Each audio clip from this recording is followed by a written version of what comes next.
Some of the best-selling cars out there right now are the three-row mid-size SUVs. Everyone is making one, and Lexus, not wanting to be left out of the mix, has brought forth the all-new Lexus TX. Lexus Texas, colloquially, maybe. We'll see if it sticks.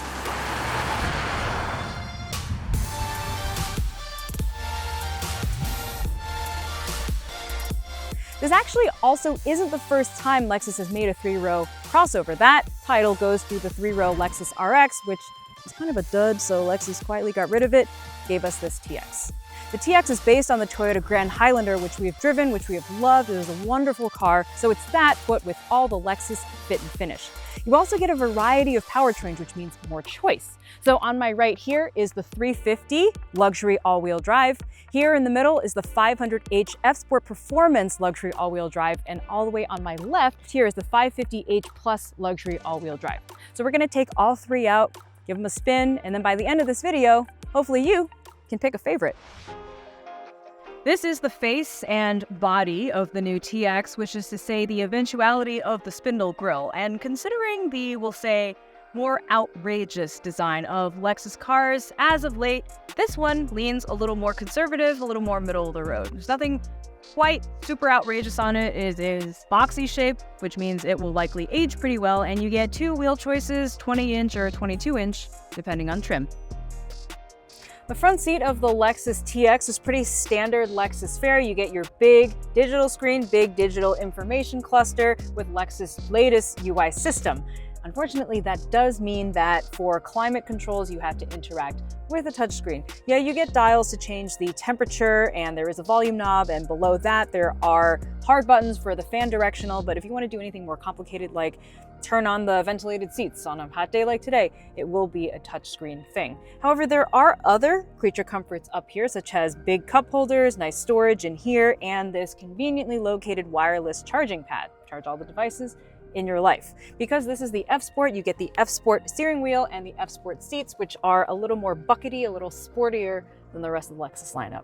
You can seat either 6 or 7 people total in the TX, and all of the ones we have here, they are set up for 6 people, which means you get the 2 captain's chairs in the middle as opposed to the 3-person bench. These captain's chairs are on rails, which means you can tilt, you can slide, there's a good range of motion and good leg room.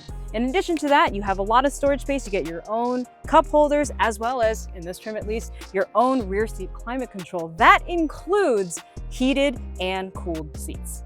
We're living in the lap of luxury here. Now, if you need to get to that third row, all you have to do is pop the second row forward, because again, it is on rails, and just hop right in the back. Easy peasy. With regard to this third row, I am 5'3", I fit back here with no problem. I've got plenty of leg room. But if you're taller than me, if you have longer legs, might be a problem because this floor is kind of high and this seat height is a little low. That being said, there's pretty good headroom in here, and there is also 2 cup holders per. Unfortunately, there are only 2 seats back here. Other midsize SUVs have 3. There's only 2 back here, so that's something to keep in mind. In addition to the comfortable and spacious second row captain's chairs that you get in the Lexus TX, you also get this lovely center console with cup holders and cubbies for all of your stuff. Most importantly, snack space. And little known fact, it's totally removable. Why you would need to do this, I mean, that's totally up to you. Choose your own adventure, but sometimes you need the snacks to go with you, right? Gotta be ready. You know, Lexus, and by extension Toyota, is a real one for including this removable tray because you can fill it with snacks, and therefore it says to the public, yes, we understand the importance of snacking. All the other automakers, you guys should be getting on this, you know, because there's nothing better than walking and eating, and this just gives you an easy tray to keep all of it in one place. That is a MotorTrend top consumer tip. Finally, the trunk. The TX, despite having 3 rows, also has a decently sized trunk, which is not something you always find in this segment. However, I would like to draw your attention to this third row lowering mechanism. All you have to do is hit a button and they go down automatically. There's a motor in there, so there's no more pulling on straps and straining and trying to figure out how everything works. Here, it's just a simple touch of one button, and it's got a flat floor, and you can load things in and out easily. And as soon as you want them to come back up, you just have to hit this button. Everything returns to normal. Very convenient, no extra effort. So now that we've had our walk around, it's time to get driving and check out all those engines.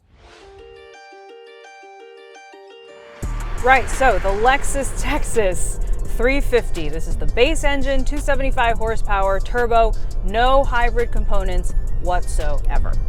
Let's check it out. Well, it certainly sounds like a 4-cylinder. There's kind of that droney quality that gets into the cabin under load. Not terribly noticeable, but something to make a note of. As we're going over these hills and humps, there is a little bit of floatiness in the suspension. This is definitely tuned to be more comfortable and relaxed. But again, it's a 3-row SUV. Of course it's supposed to be comfortable and relaxed. We would have problems if it was tuned like a Lamborghini or something. The steering, actually quite tight.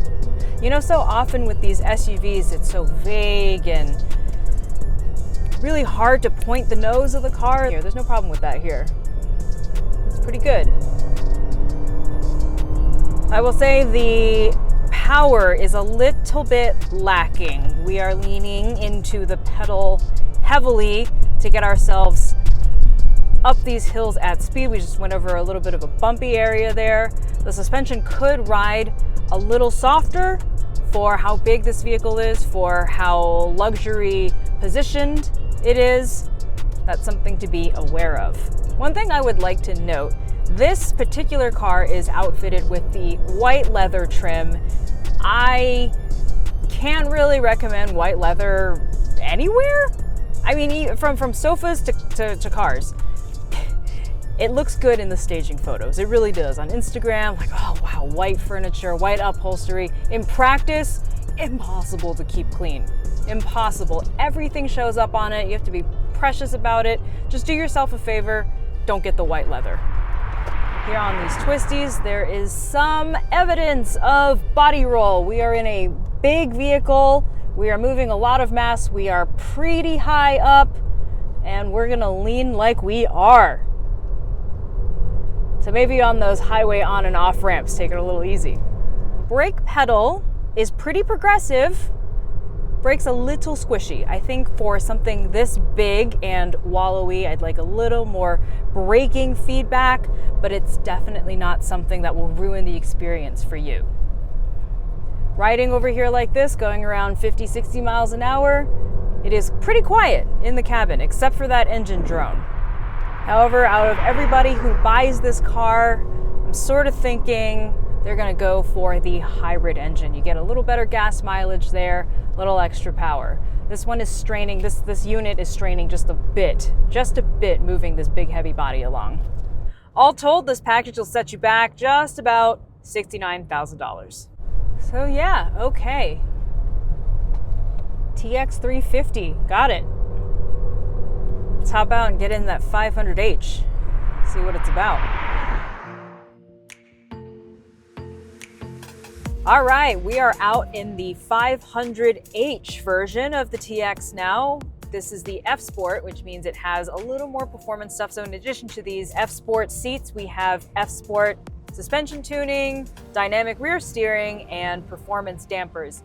So theoretically, that should mean it rides a little different from the 350 we just got out of. It does ride a little tighter going around these curves. It feels better screwed down, not as loose. We're still in a big car, it's still tall, but it's not as loose. There is more power too. This is the 2.4 liter hybrid engine. It's not the plug-in, we'll get to that, but this is the hybrid engine and there's more power. So total system output comes to 366 horsepower. So it's quite a bit more than the 350 that we got out of. But yeah, around these turns, things feel certifiably more buttoned down. There's a little more confidence here. It doesn't feel like you are way out of line. It's more controllable. The brakes actually feel a little stronger too, less mushy. This is definitely more active, more engaging than the 350.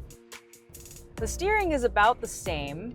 The engine isn't as loud. It doesn't drone as much. And certainly that extra grunt gets you places more urgently than in the lower power car.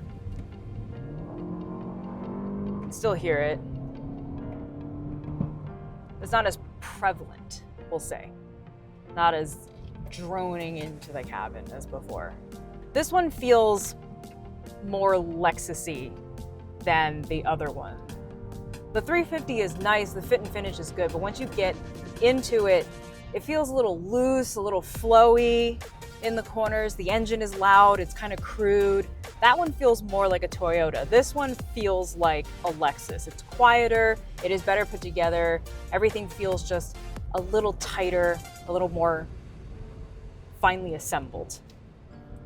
This is the volume seller. People want the hybrid engine. It's a little better on gas, it's a little more on power. It's a little more expensive, but it feels more appropriately Lexus. So this, as spec'd, is around $77,200. So about almost a $10,000 jump in price. Is it worth the $10,000 jump in price? That is up for you to determine. You will make some of it back at the pump with your better gas mileage. I think in terms of dynamic response though, there's a big difference. It just doesn't feel like you're driving a big lumbering SUV. It still doesn't ride as softly as it should. However, I sort of expect that out of the F-Sport version of the TX. It's more performance oriented, which means it'll be tuned a little sportier. But as we've determined, this car takes a more active role in the active driving than the 350. $77,200 just about gets you this package. I think that's fair. Feels like a Lexus, feels upscale, feels well put together. Certainly more engaging to drive than the 350. This is good. Nice car.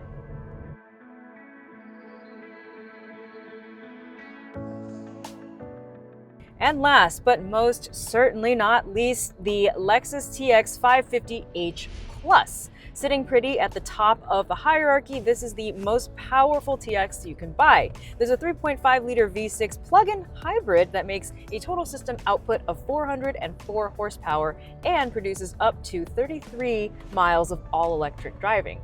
This, I think, is the most interesting version of the TX, as I find plug-in hybrids very interesting. They're a nice medium step between purely internal combustion and electric vehicles. If you're not ready for a full BEV, plug-in hybrid is a very good solution for it.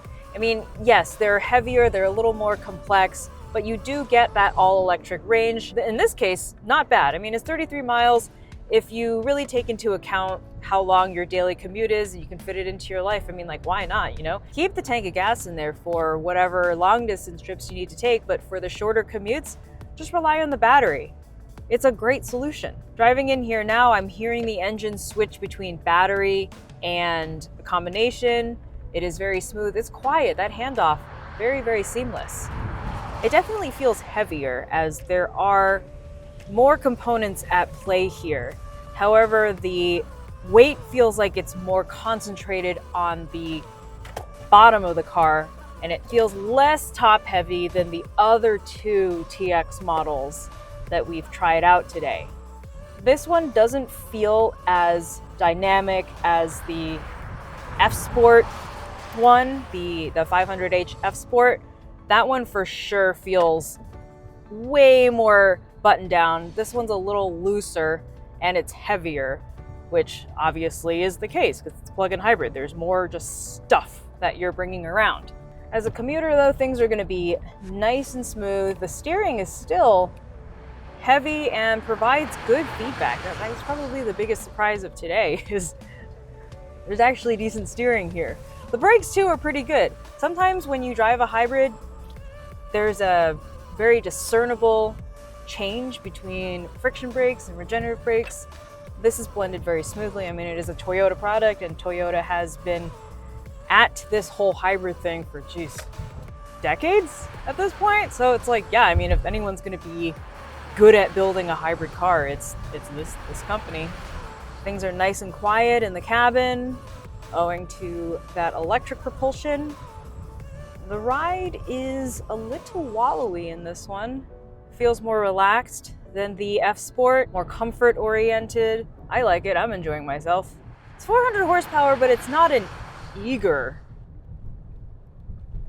going over these bumps. Now, man, every TX today, gone over that same stretch of road, Time and time again, I find myself thinking, God, it should ride a little softer than that, and it doesn't.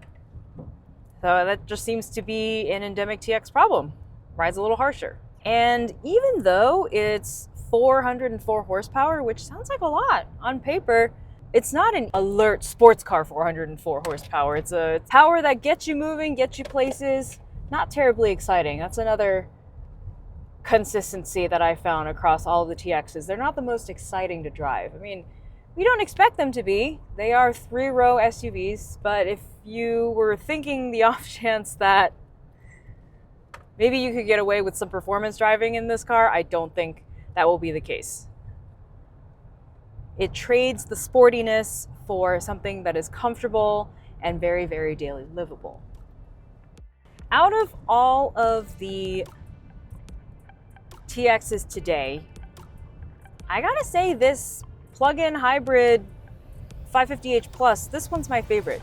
It is the heaviest one, it's the most complex one, it's the most expensive one. It's $82,200. It's a lot, but it is a luxury car. But I like this one the best, despite all of those things, because I feel like this is the most Lexus feeling Lexus of the three. The 350 is a little crude. It feels a bit like a Toyota. The 500h is nice.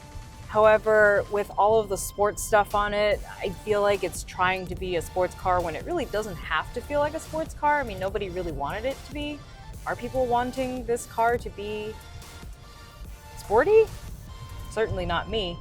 But this one, nice and quiet, good power, good merging, nice brakes, and that all-electric driving capability can't be underestimated. For a most realistic errand runner use case, I think it's this one. I think this one fulfills most of it. Anyway, this has been our complete Lexus TX trim walk, all the way from 350 up to 550h Plus. Be sure to check out the rest of our SUV of the year coverage over at MotorTrend.com. Thanks, guys. Catch you next time.